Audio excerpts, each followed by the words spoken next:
ఆంధ్రప్రదేశ్కు సంబంధించి ప్రాక్టికల్స్ ఎలా జరగబోతున్నాయి, ఈసారి లెక్చరర్స్ ని ఎలా అలాట్ చేస్తున్నారో ఈ వీడియోలో మనం క్లియర్ గా తెలుసుకుందాం. అలాగే నచ్చినట్లయితే లైక్ చేయండి, మీ ఫ్రెండ్స్ ఉంటే వాళ్ళు కూడా షేర్ చేయండి, తప్పకుండా స్కిప్ చేయకుండా చూస్తూ ఉండండి.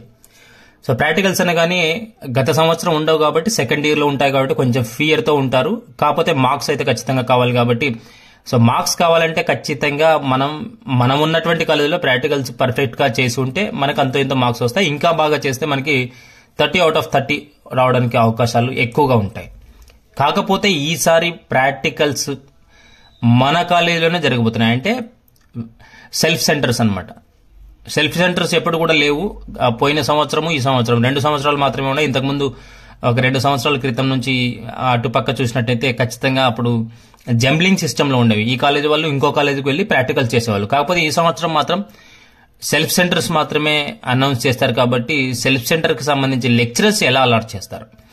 సెల్ఫ్ సెంటర్ కి సంబంధించి లెక్చరర్స్ వేరే కాలేజెస్ లో ఎవరైనా గవర్నమెంట్ కాలేజెస్ లో, అంటే జూనియర్ కాలేజెస్ కావచ్చు, డిగ్రీ కాలేజెస్ కావచ్చు, వాళ్ళు అక్కడుండే లెక్చరర్ ని జూనియర్స్ కాలేజ్కి అలాట్ చేసినట్టయితే కొంచెం స్ట్రిక్ట్ గా జరిగే అవకాశాలు ఎక్కువ ఉంటాయి.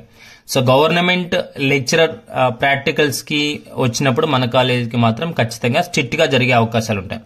సో అలాంటప్పుడు మనం కొంచెం తరువుగా మన కాలేజీలే ఎందుకు కష్టపడాలి అనే ఉద్దేశంలో కాకుండా మంచిగా కష్టపడినట్టయితే, మంచిగా ప్రాక్టికల్స్ మన ల్యాబ్ లో మనం చేసినట్టయితే, మన లెక్చరర్స్ దగ్గర కూడా మనం కేర్ఫుల్ గా ఉన్నట్టయితేనే నెక్స్ట్ లెక్చరర్ గవర్నమెంట్ లెక్చరర్ వచ్చినప్పుడు ఇబ్బంది లేకుండా మనం పాస్ అయిపోవచ్చు. వైవా కావచ్చు, థియరీ కావచ్చు, సాల్ట్ కావచ్చు, ఏవైనా కావచ్చు, మొత్తానికి ఆ విధంగా ఫుల్ గా ప్రాక్టీస్ అయి ఉంటే ఈజీ మార్క్స్ తెచ్చుకోవచ్చు. ఎందుకంటే ప్రైవేట్ లెక్చరర్ వచ్చినప్పుడు ఖచ్చితంగా అంతో ఇంతో కొంచెం రిక్వెస్ట్ చేసే మార్క్స్ మన కాలేజీ వాళ్ళు వేసే అవకాశం ఉంటుంది. కాబట్టి అలాంటి తరుణంలో అక్కడ గవర్నమెంట్ వాళ్ళు ఉంటే మాత్రం కొంచెం ఇబ్బంది కలిగే అవకాశం ఉంటుంది. అవుట్ ఆఫ్ వేయాలంటే వచ్చిన వాళ్ళు బాగా చదివిన వాళ్ళకు మాత్రమే, వాళ్ళు చూసిన వాళ్ళకు మాత్రమే వేస్తుంటారు అనమాట.